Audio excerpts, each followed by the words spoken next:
Melbourne Cup, born in a fledgling city on the back of a goldfield boom, created during a period of unparalleled wealth and prosperity, to be one of the most sought-after trophies in world sport. Twilight payment, what a ride, what a win. Bauer declared kicks, Bauer declares what a cross counters fly.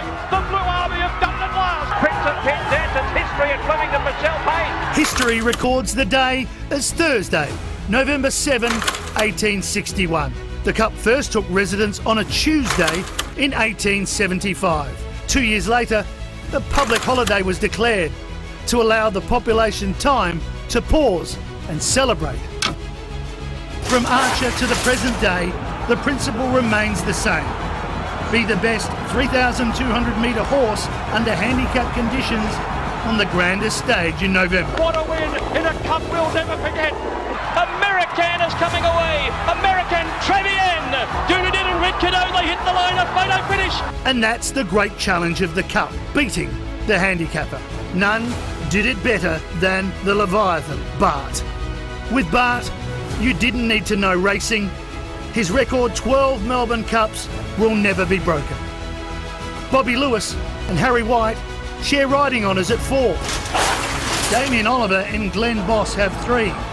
Boss, all aboard an awe-inspiring mare known as the Deep. But a champion becomes a legend. Oliver's second win honoured a brother with a salute to the sky.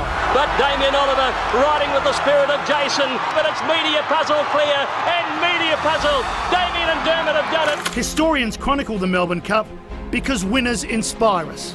Farlap, revered as a legend. Rising Fast, Australia's greatest staying handicapper. But Rising Fast is going to win the Melbourne Cup. Gala Supreme, they hit the line, Beto. Gala Supreme by a nose. Frank Rays and the ride of his life. Dermot Well, who truly internationalised the race with Vintage Crop. Vintage Crop has got him. Vintage Crop, the Irish horse will win the Melbourne Cup. Sheila Laxon, the first female trainer to win the Cup. The Caulfield Cup winners grab the lead and Deferial does the double. Trained by Sheila Laxon, has taken out the Caulfield and Melbourne Cup double. Michelle Payne's historic moment. It's history at Flemington, Michelle Payne. Michelle Payne has created history at Flemington. The first of the Melbourne Cup. And it's very elegant. 10 Group 1s and now the greatest of them all, the Melbourne Cup.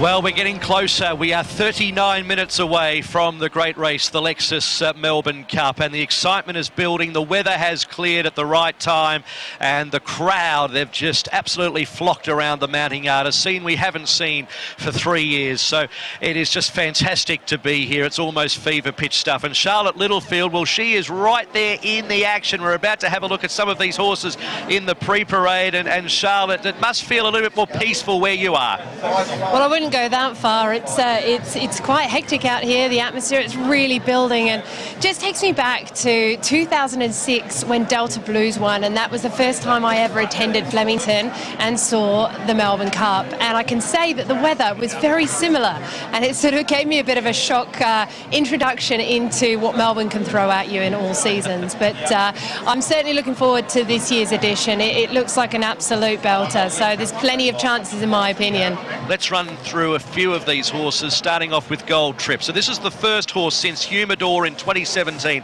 to run in the Caulfield Cup Cox Plate and now the Cup. Yeah, well, he's a great horse and I think has a really good chance. He parades exceptionally well. I've seen him out there in the pre-parade area, and he does everything you want to see of a stayer. We can see him here just beautifully relaxed on that rein with that his regular strapper, and just such a relaxed horse, and this is exactly what you want to see for the 2 mile race, the 2 mile contest today. You know, doing everything right, head down, loose walk, relaxed and enjoying the atmosphere. So Knight's Order, drawn 24, now 22 obviously, 19th in the race last year, but he's a different horse this year.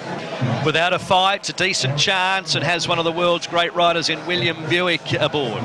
Yeah, well, he's the favourite, and I've not yet laid eyes on him, as many of the public have not. So it'll be really interesting to see how he looks. Now, I have been told that he can get quite warm in the parade ring. So as we can see here, he's actually well, he was quite relaxed when we saw vision of him, but he is a horse that obviously rises to the occasion, and that won't affect him if he does get a bit hot and a bit sweaty. So that's something we've got to overlook, and we sort of got to judge him on his merits when he's in here, on how he looks fitness-wise, etc. What an extraordinary day for young Damien Thornton, with a real live chance of winning the Melbourne Cup on a lightweight Realm of Flowers. Yes, and this is possibly one that slipped under the radar a little bit, and I know that probably wants it a little bit wetter. So just like that magnificent side of the 22 horses entering the mounting yard shortly, Charlotte, you'll be with them. Looking forward to your thoughts before the running of the great race, the Lexus Melbourne Cup.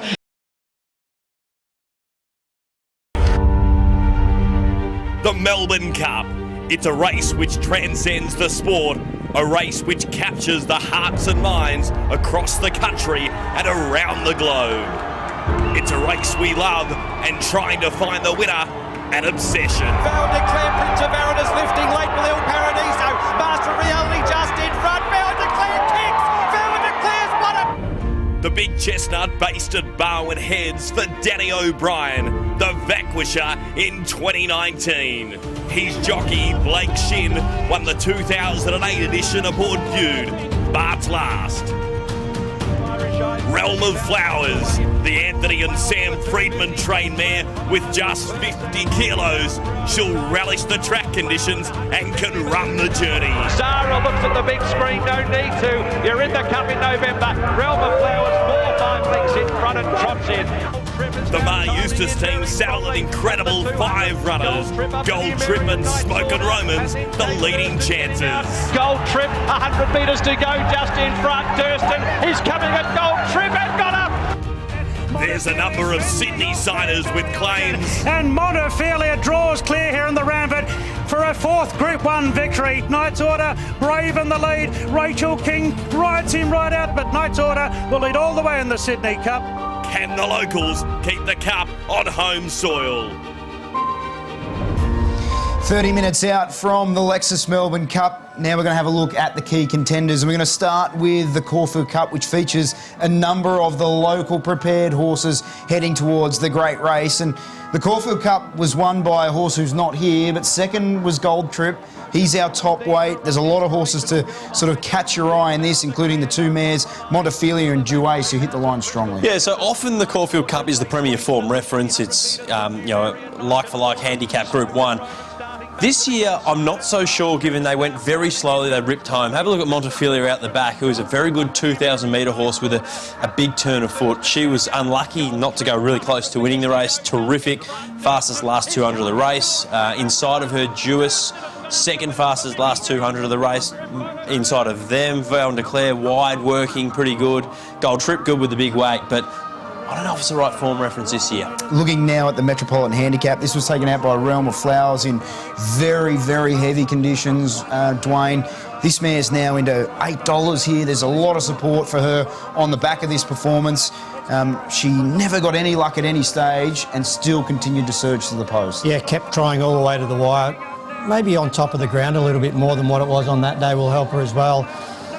The Friedmans know how to win this race. They've been through it with Mackay Diva, Anthony, and so it'll be good for Anthony and Sam, but they know what to produce on race day to get this job done and the cup in their keeping. Now looking at the Geelong Cup, and we see Interpretation and Emissary, a horse who sat back, Ben, and was very visually impressive here. Yeah, so on this replay, Emissary would be the one you're taking out of it, not Interpretation. I actually think today Interpretation at a bigger price might be the one to follow. He was lame this day, so Emissary was terrific, wins the race. Forgive Interpretation. He will love the rise in trip on his European form. He'll like the wet ground, lightweight, and he needs a more aggressive ride, more genuine tempo. He's got no turn of foot. He needs a real grind. But at 50s, I think it's the right recipe to find out today. Just have something on Interpretation, keep him on side. There's a look at the locals, the horses that we know quite well. Now let's take a look at the internationals. The overseas contenders are here again. Kieran McAvoy, he's aiming for his fourth victory in the race and jumps aboard the favourite, Dover Legend. Looks across and sees he's going further clear on Dover Legend. What a likeable horse he is. Without a Fight carries the hopes of Simon and Ed Crispin. The final 100 yards, and it is Without a Fight. A second win this season. Gay and Adrian now ready, Hu Yamal with Willow in the saddle. And Hu Yamal drawing clear and will land the odds to take the William Hill Mart Stakes. Twilight Payment and Rekindling both won the Curragh Cup on their way to glory. Kimura now with the Hayes boys aiming to do the same. And it's Kimura returning to winning ways in the Coma Group International Curragh Cup. Willen International add his name to the honour roll once again. And who better to give us some insight into these internationals than Josh Apiafi from Sky Sports Racing, who joins us down in the pre-parade. And Josh, mate, you've had a real Melbourne experience today. 4 seasons in one, and we weren't lying. The sun's out at the moment. Absolutely, and that's where the ground change is the big one. People are asking for selections, and it all depended on the ground. We talked this morning, and we were saying, if you're going to back this favourite, wait and see what the weather does, because it was a short price this morning, and we didn't know. And yeah, I thought I brought it down from England, this weather, and unfortunately I have.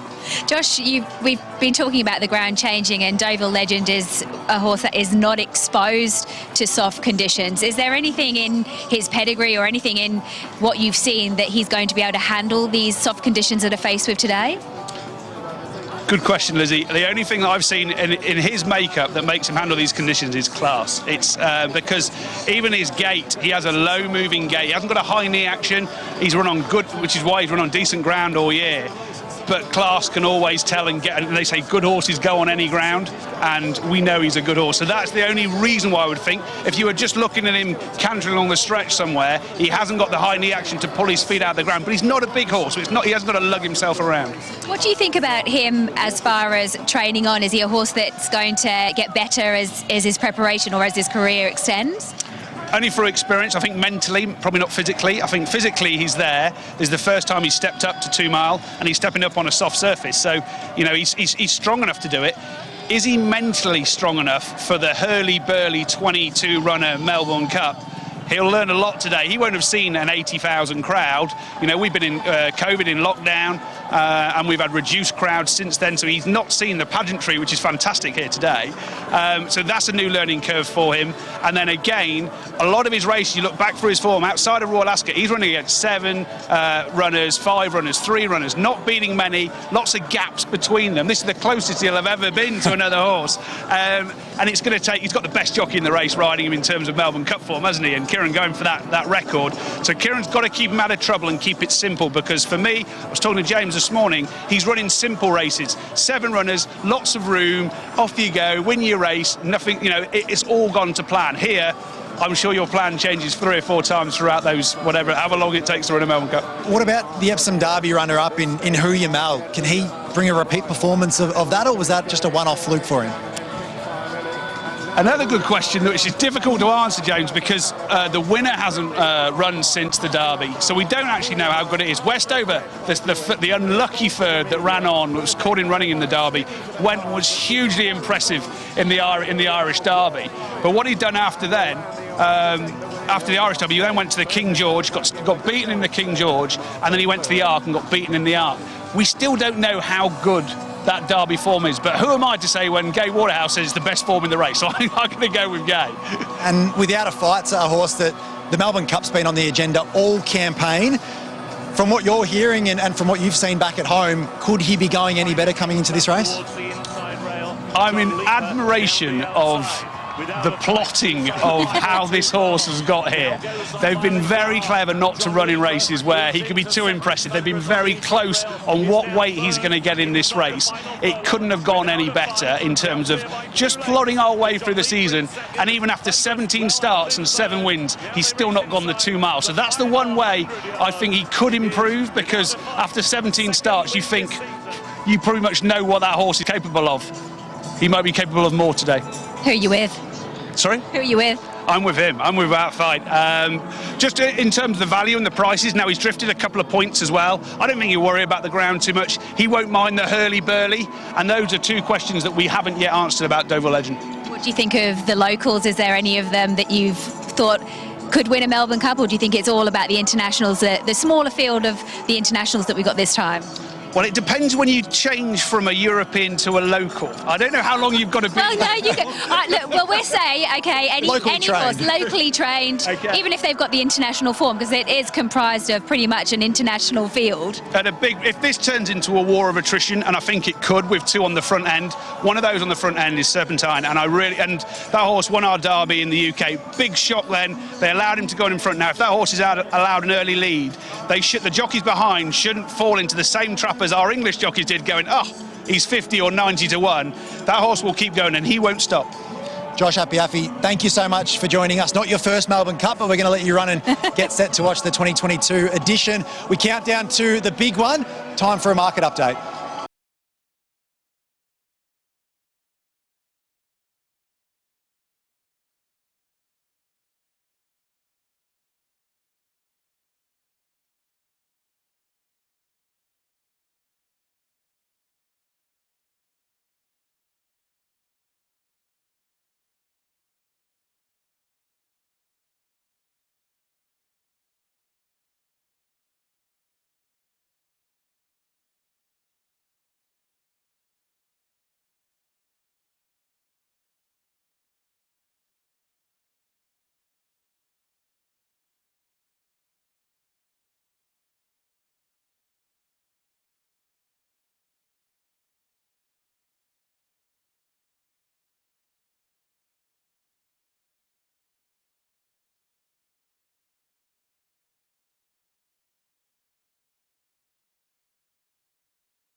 Afternoon was as short as $3.50 this morning, now a $4.60 market leader.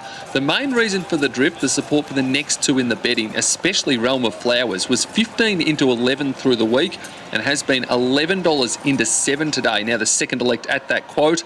Montefilia has been popular bets of 10,000 and 10,000 each way at 11. Montefilia now into 9. Knight's Order continues to firm $21 into 12 since the barrier draw, and there's been good money for Gold Trip the Place, currently $7 to run in the top 3, just like he did in the Caulfield Cup, and now a $6 chance there. The Place bets of 10,000 at 6, 10,000 at $5.50. A tremendous Melbourne Cup coming up. Deauville Legend, the drifting favourite, overall though, has been the best back galloper since Cup betting was open, but the money on race day for the second elect, Realm of Flowers.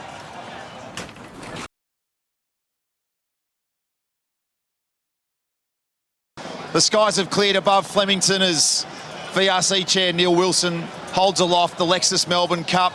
We've been treated to some fantastic homegrown entertainment in the build-up to the great race. An icon in Colin Hay belting out the land down under.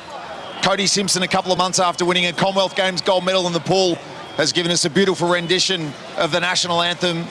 And the jockeys are ready to be legged aboard their mounts, all 22 of them, for the 162nd Lexus Melbourne Cup. We're 17 minutes out, a field of 22 set to tackle the 2-mile test worth $8 million.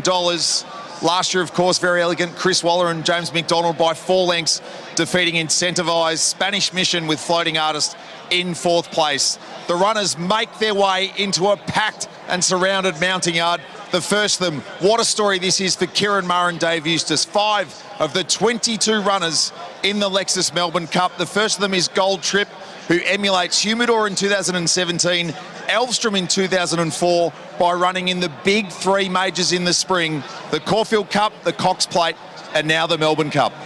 Unlucky not to finish closer in the Cox Plate. He was very good in the Caulfield Cup, just beaten by one that had a perfect run and 6 kilos less. He's the class horse of the race, and the wet ground is a big tick but the query is the end of 3,200 metres with 57.5 kilos.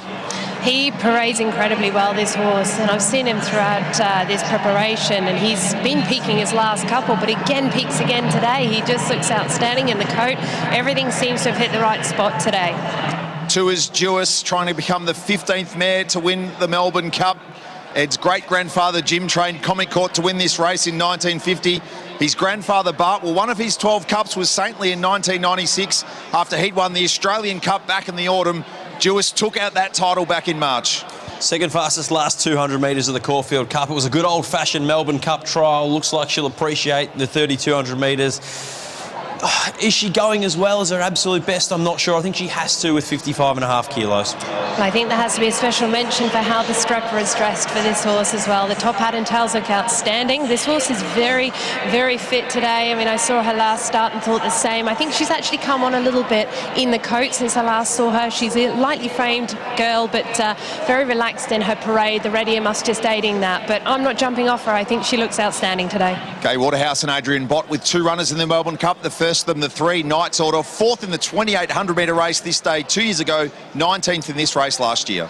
Don't think the slow speed and the improving track helped him in the Caulfield Cup. He was out-sprinted, but coming back on the line. The softer track, the step up to 3,200 metres, big ticks, he'll go forward. I think he can run a big race. This horse is very engaged and alert and brings that forward to the parade again today. I love the way dapples are shining on the hind quarter. Very healthy horse. 4, Montefilia, 4th in the Caulfield Cup each of the last 2 years. Didn't press on to this race last year, was 3rd in a VRC Oaks win, odds on 2 years ago. She was the flashing light run of the Caulfield Cup, fastest last 200 of the race, unlucky not to go close, but might have been helped by a slow speed there, given her turn of foot. At the price, I have to be against her at 3,200 metres. She's a very professional horse in the mounting yard. She's got a lovely way of getting underneath herself in the walk, which is an exact quality you want to see in a horse going over this distance. 5, Numerian was 5th in the Caulfield Cup, won the Gosford Cup back in May. Yeah, sat close to a slow speed, was out-sprinted in that Caulfield Cup. He handles wet ground. He'll make his own luck on or just behind the speed, but whether he can run out 3,200 metres strongly against this calibre of field is a big query. He's got the 2 strappers on, keeping him nice and quiet. He might have the tendency just to get up on his toes, but he's certainly keeping it under wraps today. Looks very well conditioned for today and has the crossover on just to help with control for the jockey. First of the key international charge is the 6 Without a Fight for Simon and Ed Crisford. William Buick's 5th ride in a Melbourne Cup, won the Silver Cup Stakes at York back in July. The race Mount Athos won in 2012 prior to running 5th in this race behind Green Moon. Really like what the stable's done with this horse. It looks like they've deliberately kept him under the radar to target him at this race. Looks a long-range plan. I don't think he'll have any trouble running out a strong 3,200 metres. He's not at the top echelon in England. Don't think he needs to be. I think he's one of the, if not close to the best value in the race. I got told this horse is very laid back and quiet in his parades, and I can attest to that today. He's got the 2 strappers on just to keep him relaxed, but he's doing everything you want to see. He looks absolutely ripped over that hind quarter. Muscles are absolutely rippling throughout his whole body, so can give him a good push. Brothers Ben and JD Hayes saddle up the 7 Kimura for the first time. The Curragh Cup winner in late June. The race we saw Twilight Payment in 2020 and Rekindling 5 years ago come via. Yeah, it was good in that Curragh Cup win 2 starts ago. Was outclassed in the Irish St Ledger. No shame in that. No issue at the distance. Wet track fine. If it becomes a really strong test of stamina, he might be there somewhere at the finish. Got the pre-race earmuffs on for the first time and also a crossover on again for control. But this horse has got a huge walk. Not a lot of room in here, but really powering through. And I love the way he places his front feet. Very articulate. Kieran McAvoy, in pursuit of history, can join Bobby Lewis and the late Harry White with a record 4th Melbourne Cup victory aboard race favourite, the 8 Deauville Legend, who won the Great Voltigeur at York back in August. El Bodegon, 3rd in the Cox Plate, was 3rd in that race. Progressive European 3-year-old with that right profile coming through the Great Voltigeur, thrashed El Bodegon. That form stood up in the Cox Plate. Looks to have a big turn of foot. I think he deserves favouritism. Yeah, and he's got a whopping girth on him, this guy. Plenty of room for a large set of lungs. And I got told he got hot in the yard. This horse is very relaxed, so this is a good push for this horse today.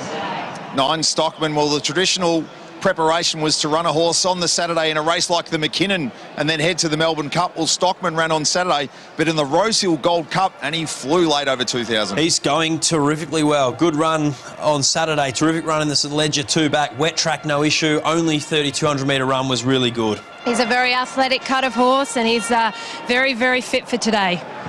10 is Vow and Declare, bidding to become the 5th horse in the history of the race to win it twice. He's going really well, and he's a horse that appreciates Flemington. Forgive his run at Caulfield when wide last time out. He'll appreciate the track being not in the heavy range, and he's finally getting down in the weights. I'm having something on the defending champ. Another good parade from this guy. He always parades well. Head comes down. He really relaxes, swings through, 2 strappers on, but not required. Just simply a very, very good parade. Always carries a bit of weight. That's normal. 11 Young Verda is the second of Danny O'Brien's runners. He's been placed in 4 Group 1s, 3 of them here. The Victoria Derby at 3 and the last 2 Turnbull Stakes. Did enough in the Cox Plate. He's far better suited back to a handicap rising in distance, meets Gold Trip better at the weights, and the fact that we're not in the heavy range is a positive. He always presents well, this horse, gets his head down again, walks well, 2 strappers keeping him relaxed. He's very, very good in the coat. This horse is ticking boxes. 12 Who Ya Mal joins the Waterhouse Bot team from George Bowie, won the March Stakes over 2,800 at Goodwood in August.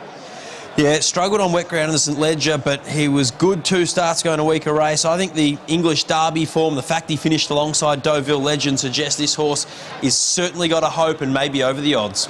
And you can see Gay Waterhouse and Adrian Bott have just put that last little bit of magic polish on this horse. He's got a lovely coat really coming through. Again, got that robust lung area with the big girth, and this horse looks fantastic for today.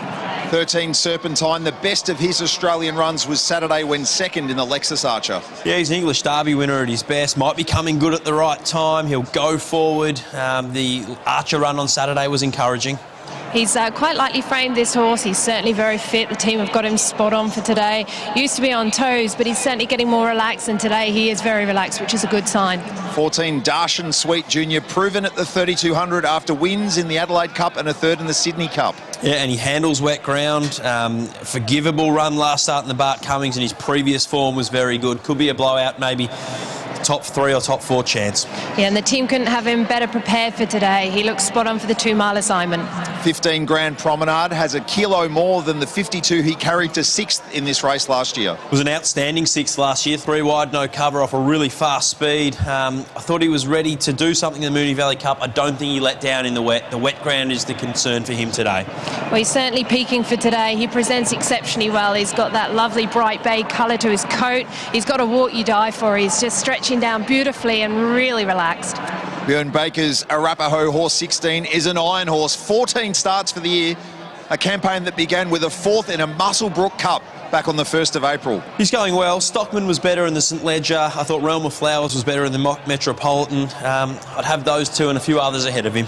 Very long preparation, but this horse is presenting well. Very fit as you'd expect.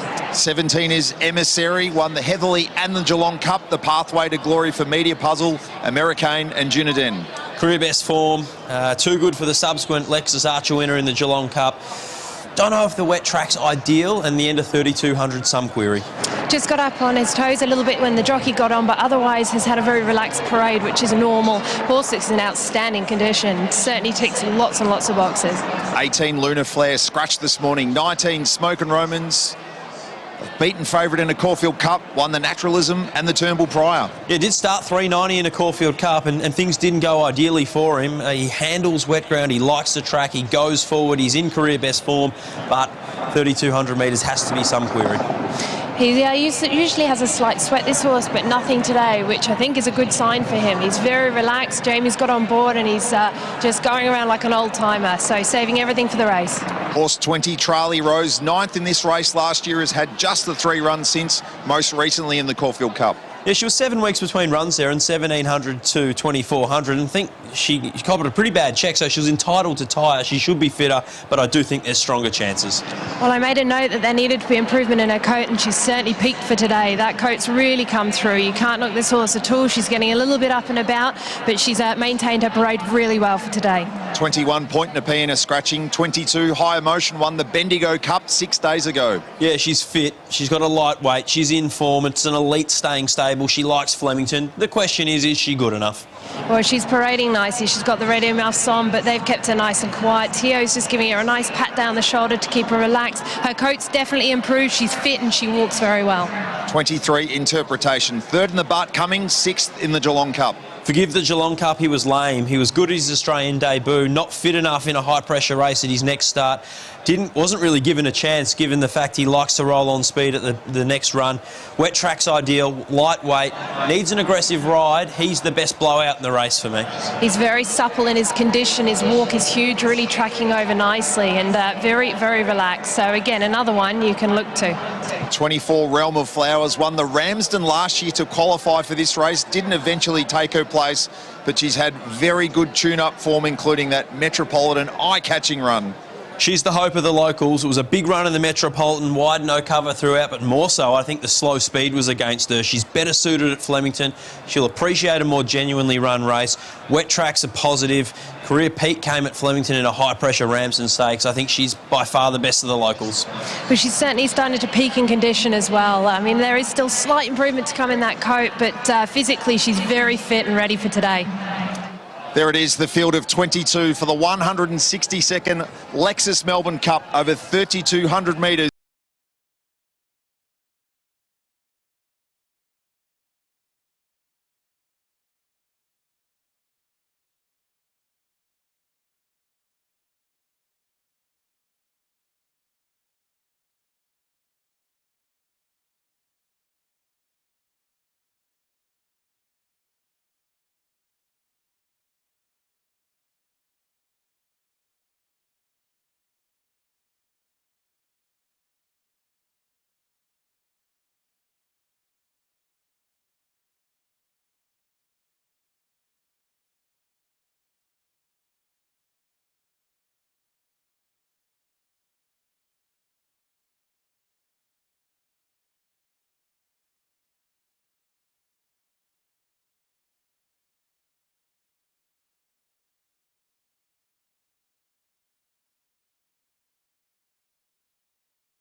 Heard that he can get hot, so the horse is maturing. He's left everything in the tank for the Cup, so he certainly goes on top. There are plenty more chances, and I'm certainly not dropping off Jewess. I still think she'll run a good race today.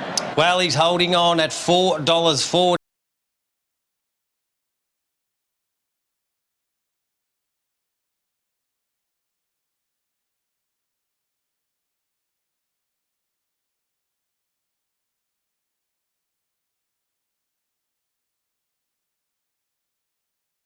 That's been one variable of the day to handle. The other has been the ever-changing complexion of the weather. Given the current state of the track, where does that put his chances? Well, he's won soft twice as a 3-year-old at Newbury and Haydock in England, which in England, when it's soft there, it's real soft. It's not like here, you guys here. So I think he'll handle it. It's his first time running over 2 miles, but look, he's in great shape. Couldn't be happy with him. It's up to the jockey now.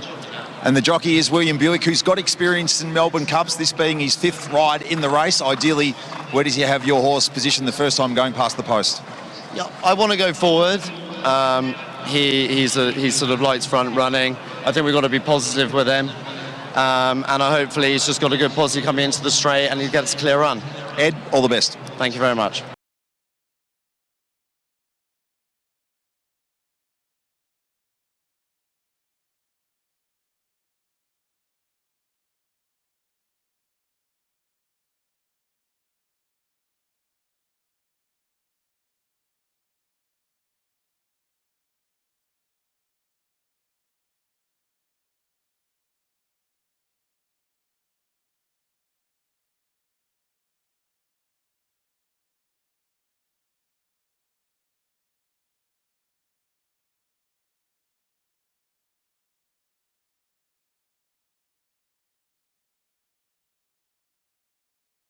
A lot of people want to point to young Verta having only won a Geelong Maiden as a dent on his chances, but this has been a grand final you've had circled, not just for this preparation this year, but in some respects his entire career.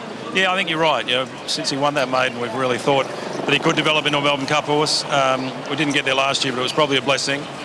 He gets to here today in the form of his life, and you know, this is his chance. He's well weighted, and he's a horse that's going to run a peak right now. With that said, does Damien Lane try and put him into the race? I think he'll be midfield. If he get in that 3-wide trail and give him an efficient run, he'll be strong late.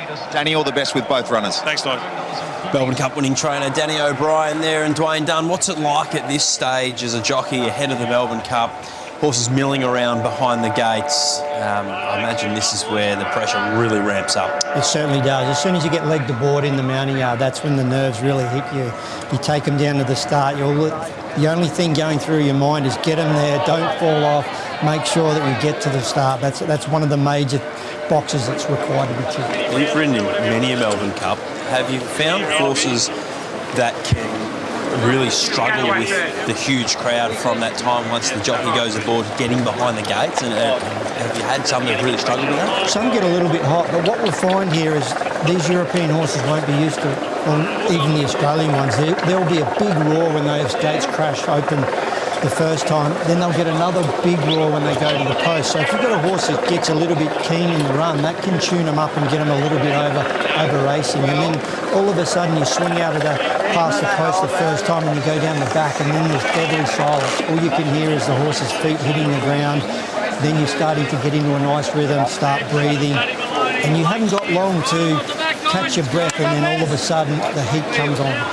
Good luck all who have had a bet here or racing in the Lexus Melbourne Cup. Let's go to our caller, Matt Hill. World Cup as a last-minute pipe opener. Emissary, the Geelong Cup winner. 3 Geelong Cup winners have gone on to win the Cup.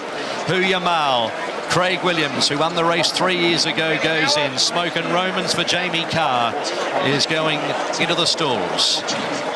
Here's Kimura for Ben and J.D. Hayes. Ben Mellum got quite close in 2017 when riding Johannes Vermeer. Realm of Flowers, Damien Thornton. Heavily supported the mare, goes in. So they make a decent line of it as Arapaho is about to come forwards with also Numerian. Numerian going in. Annabelle Neesham with the winner on the board today. There's Arapaho, Rachel King. High Emotion, the winner of the Bendigo Cup, now taking her position. Young Verta is about to load forwards.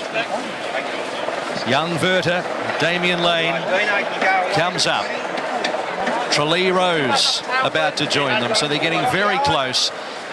As the English Derby winner of a couple of years ago, Serpentine, and also Knight's Order, are going to complete it towards the outside of the line.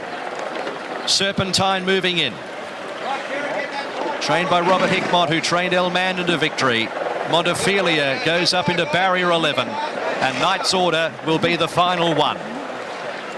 Knight's Order coming up to barrier number 22 with Tim Clark, and the field is locked away for the Lexus Melbourne Cup. Stand by for a start. They are ready. Locked away. Gates are back and they're racing. They're off in the Cup, and Knight's Order towards the outside. The best to jump with Vow and Declare. Due as Smoke and Romans isn't too far away. And also Kimura showing speed without a fight. The International in the yellow jacket is also up there with the leaders across the track in the first 200 or 300 metres. Poking up as Grand Promenade from barrier number 1 also. Interpretation drives up to lead with Smoke and Romans, Vow and Declare and Grand Promenade. Kimura without a fight out even deeper. And Knight's Order's about 7 wide at this stage with Serpentine out there with him. They were followed by Vow and Declare, and back in the field Stockman and Duis and Emissary from Huya Mal. Then came Young Verta, who's a little keen 3 wide. Next in the field Realm of Flowers, and then came Gold Trip, High Emotion. Then Deshaun Sweet Jr. Second last off the rails is Montefilia, and at the end of the field settling down into stride is Arapaho as they leave the straight with 2000 1,200 metres to run, and the favourite Deauville Legend midfield. So Smoke and Roman, Serpentine leave the running, with Serpentine going to the lead. Interpretation third. They were followed by Kimura. Tralee Rose is off around them now, 3 wide to improve her position. A length Grand Promenade without a fight, Numerian. A length Deauville Legend. Then came Knight's Order, who couldn't quite get in, 3 wide. A length away, Vow and Declare, Emissary. Next is Jewis Stockman, and then Huya Mal. Realm of Flowers is one off the fence. Around that runner is Young Verta. Then came Gold Trip, Deshaun Sweet Junior, Higher Motion, Montefilia. And at the end of the field in the Lexus Melbourne Cup is Arapaho. 1,600 metres to run, and the leader is Serpentine. By a length and a half, Tralee Rose. 2 further back in the field is Smoke and Romans getting a gun run on the outside of Interpretation. 3 lengths Kimura, a length Grand Promenade, and then came Without a Fight, a length Deauville Legend tucked away on the fence. Knight's Order continues his run, 3 wide. A length away, Numerian midfield Dewis, and then came Emissary, Vow and Declare. Further back, Young Verta, then Huya Mal and Stockman. Next in the field, Gold Trip, 2/3 down. Deshaun Sweet Junior well back on the fence. Montefilia's getting moving. Then came Higher Motion, Realm of Flowers, and Arapaho is last. Serpentine, 1,000 metres to go. Just led from Tralee Rose. Knight's Order is going to try and set the cup alight and moves up 3 and 4 wide and goes to the front early. Smoke and Romans going with him. So as they reach the 800 metres, and Knight's Order has taken off 2 lengths in front of Smoke and Romans. Daring Tactics, Without a Fight, slid up to third. Deauville Legend got to fourth. They were followed by Dewis, Tralee Rose in reverse. Then came Realm of Flowers to the outside. Next, Young Verta, Gold Trip. But Knight's Order is going to try and break their hearts in the Lexus Melbourne Cup at the 450, led by 2 legs Smoke and Romans. Here's Deauville Legend presenting, and Gold Trip down the outside. Emissary is behind those. Gold Trip moves up, takes the lead from Deauville Legend. 250 metres to go. Emissary running on. Gold Trip, 150 metres to go, wandering about, getting tired. Emissary is trying very, very hard, but Gold Trip is brave. 100 to go, a length and a half, Emissary. Gold Trip is going to win the Lexus Melbourne Cup. Gold Trip wins it in a real staying contest for the ages. 2 legs Emissary, late third Higher Motion, then Deauville Legend. Next to finish in the race, Realm of Flowers, Deshaun Sweet Junior. Then came Stockman, Vow and Declare, Arapaho. Smoke and Romans, Knight's Order. Then Grand Promenade, Montefilia, Huya Mal. Without a Fight, Young Verta, Tralee Rose, Dewis, and some tired horses walking over the line. Numerian, Serpentine, and Kimura will not complete the course. The coronation of Kieran Maher and Dave Eustace is complete. Their 20th Group 1 in partnership is their biggest yet. The Lexus Melbourne Cup, the 162nd edition. They brought 5 horses to the race. They've claimed first and third. Gold Trip, the first horse in 5 years to run in the 3 majors, the Grand Slam, so to speak, of the Melbourne Spring.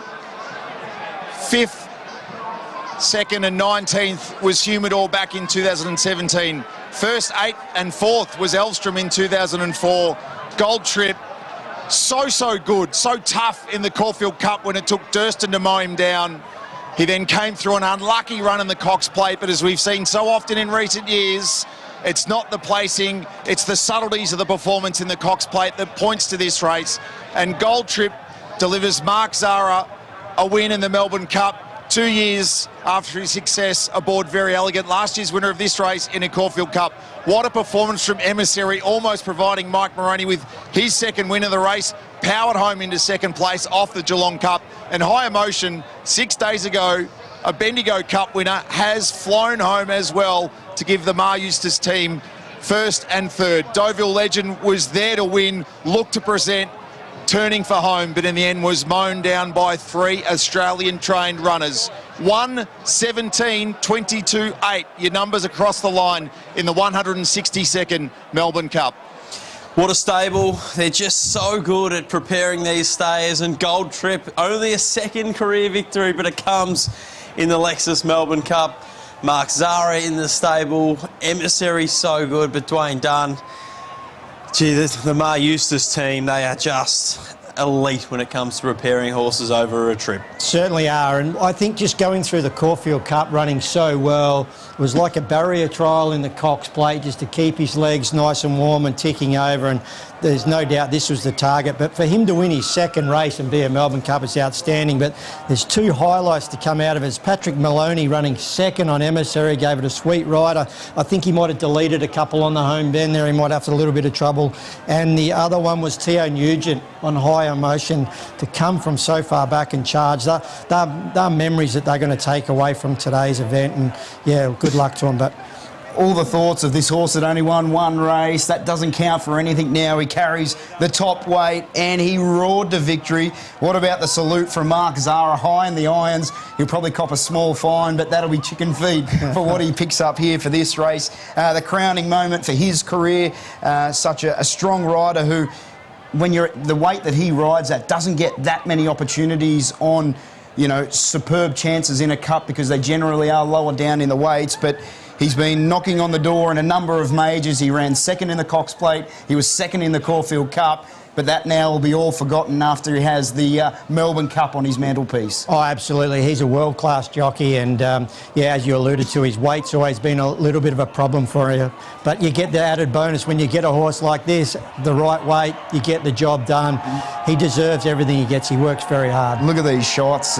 We haven't seen it for a number of years. A big crowd, the riders celebrating with the people, throwing the goggles into the crowd. This is what we all come to enjoy about Melbourne Cup Day. Yeah, exactly. Fantastic to see. And he gave this horse a phenomenal ride, you know, 9.5 out of 10 in the Caulfield Cup. He was just beaten by one that had the 10 out of 10 and 6 kilos less at the weights. And he's given this an absolute terrific ride again. And you know, Mark Zahra getting back aboard. He couldn't ride the horse in the Cox Plate. I think was a significant part of the puzzle today, that Mark was able to take the ride and get the result. Oh, most definitely. And I think that the favourite, Deauville Legend, I think this horse, Kieran McEvoy, gave him a sweet ride. He put him back down in rail, which you thought might have been a negative for him, but he probably just travelled a little bit too firm over this distance. He presented well at the top of the straight, and you thought, how far?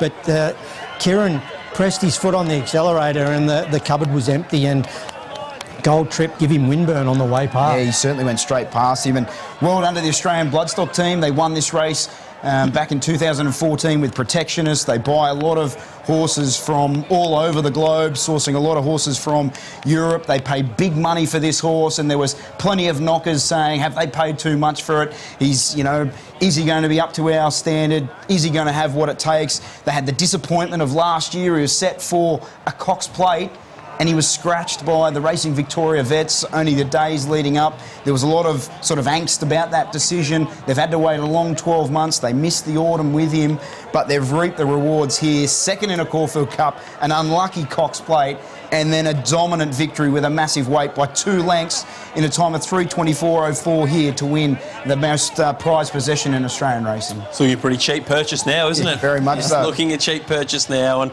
I can't speak enough about this stable. You know, they've got a variety of facilities.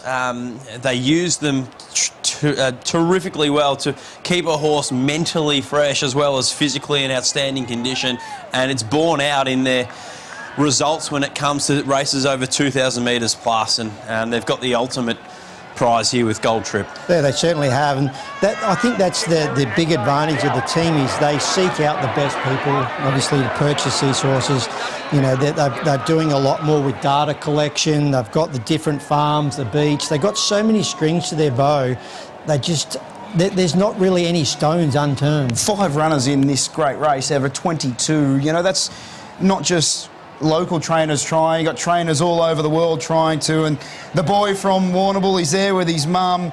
Let's hear from the winning trainer. Oh, sorry, apology. I thought we might have been going. That's actually Declan Ma, I think, there with his mum. Him and his brother look oh so alike, but I think that might have been Declan Ma there celebrating with his mum. But yes, to have 5 runners in the race and run 1 and 3. 1 and 3, it's a huge testament to their team. And, you know, when they've got a huge operation like that, they need to be fighting out the finish in these big races, and they've been sort of building. They've got a Cox Plate previously. They went oh so close to winning a Caulfield Cup with this very horse, and as is the case with any training operation. Now Kieran Maher and Dave Eustace also in partnership, but he just went straight past the favourite in Deauville Legend, carrying more weight and put him to the sword. It would have been a long sort of last 200 metres there, Dwayne, because Mark would have known that he shot for home very, very early in this race. And given that he had the weight... I think he thought Kieran McAvoy's horse would have a lot more resistance when he got to it, but it didn't. And then this horse is so camera shy. Obviously, he's only had one win before today, and you thought, oh, hang on, there's a big chance he might do a U-turn here at the 100. So, super effort, and it'll be interesting to hear from Dave Eustace and the rest of the camp of how this horse has got to this stage. Dave Eustace and Kieran Maher just coming through a sea of hugs to join us. Kieran, I'll get you to come over and join us as well. Gentlemen, we get to speak so often on racetracks right around Victoria, and we laud your team of stayers together, but I want to talk about you two as individuals first and a partnership. Can you believe what you and your team have just achieved? No, not really. No, I don't think it's really sunk in yet, but it's phenomenal, you know. Everyone's had a lot to do with this horse. John Bunting, he's a great mate of mine, and he's had this horse in very good order all the way along. Great mate, great bloke, and very good at what he does, so fortunate. And Dave, my brother, everyone, you know, it's just huge. You know, Dave and I are lucky enough to stand up here, but you know, God, there's most of our staff are here today, and friends and family. It's just fantastic. Dave, racing brings people together like a few other things. Son of a trainer, and we were talking earlier today that you're in a share house in Newmarket with two other trainers in this race today, and James Ferguson and Ed Crisford 8 years ago. Here you are on racing's biggest stage with a guy who's come off a dairy farm outside Warrnambool. It's pretty crazy.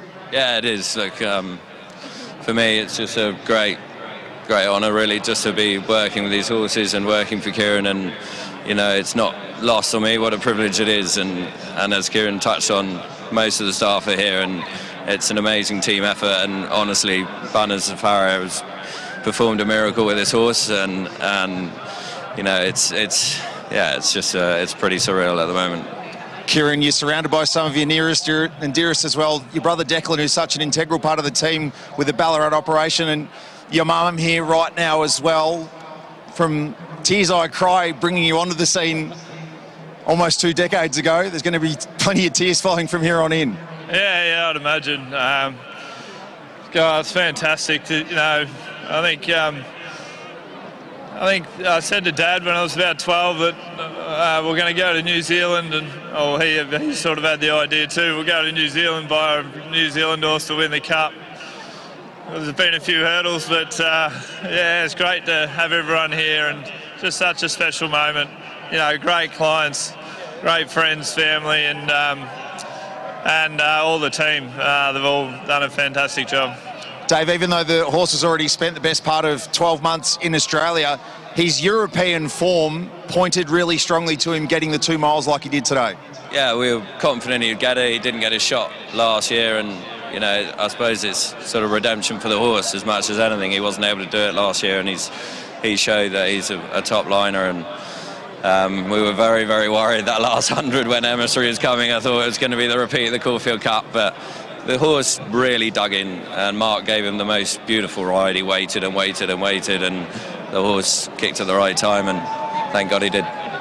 What about high emotion? Kieran, 6 days ago, wins the Bendigo Cup here and has run absolutely out of her skin for third. Yeah, it's fantastic, and great for Tio as well. Really great crew of owners in that horse. You know, we set a plan for her. We knew one of those races, you know, being the Bendigo Cup, it ended up would be a little bit wet.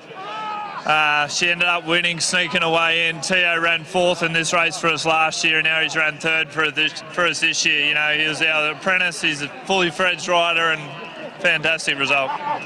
Can you believe what you two boys have just achieved, winning Australia's biggest race? Well, I can in a way that they only ever wanted to win.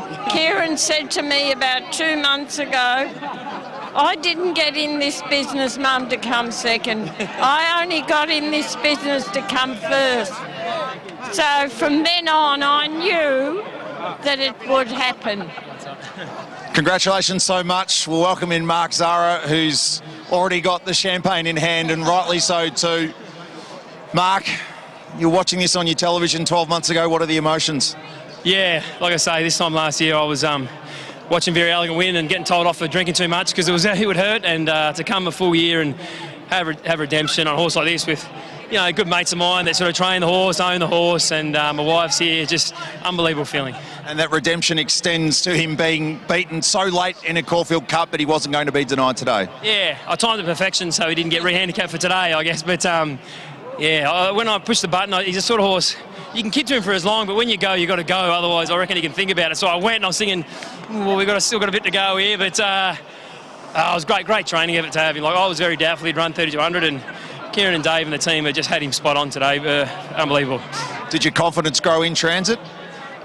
Early, I was thinking I was a little bit too far back, but I didn't want to push early because I thought he might die late, and I was just in a 3-wide lane that just kept improving, and I counted 10 a couple of times when a few come around me. I was just following young Werther, and Damien was waiting the same on his, and got to the top of the straight. I was thinking, all right, it's time to go now. He let rip when I asked him. 13 years since you had your first ride in this race. Are you starting to even comprehend right now what's happened? Unbelievable. My first actual ride, I fell in the 2800 before and broke my leg and arm, so I watched it from the Epworth. So to come from there to here is, yeah, you can't dream about it. Mark, you're part of history. Congratulations. Cheers, Nigel. Thanks very much. Well, I'm here with Mike Moroney, probably the best race, as you said, to run second in. But did you expect that today?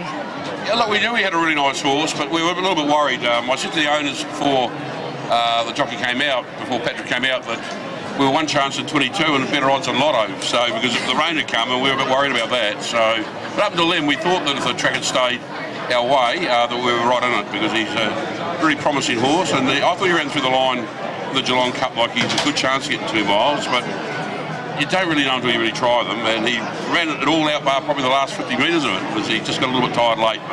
But we're really proud of him. He was a great race. Absolutely. And what I noticed was how much he's come on in the mounting yard. Like, as you said, he was very svelte. There wasn't an ounce of fat on him. So what have you done between the runs? Well, look, I think we prepared him in the right way as far as the space between races went, Charlotte. I think he's a horse that this year, that's all he could take to get ready for this race. I think next year he'll be a stronger horse and probably take a little bit of a different approach. But I felt that was just enough for him. Going into it, that he only had, I think, the 4 runs coming into the Cup. Yeah. And he hadn't quite done some of the mileage, but I think if he had, he was going to be a bit tired rather than the way he was. So. To the paddock now? We go to the paddock now, yeah. Yeah. So look forward to. Look, it's 12 months, a long way to wait, long time to wait, but we'll be back here hopefully, and try and go one closer. Thanks for your time, Mike, and well done. Okay, thank you. Thank you.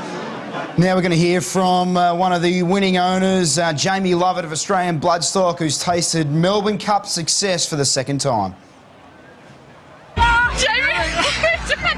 Jamie, you talked about it. We've done. No, everyone underestimated this horse. They thought he hadn't performed to expectations since he's come over.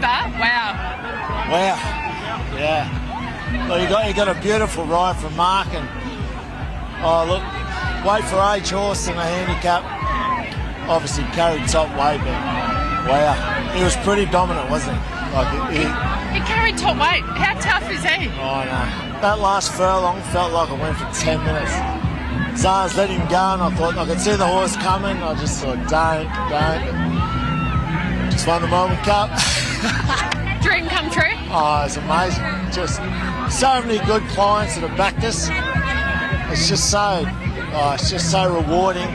People in tears, just like blokes are in their 60s and their 70s, and so good. Congratulations, you just won the Melbourne Cup. We did.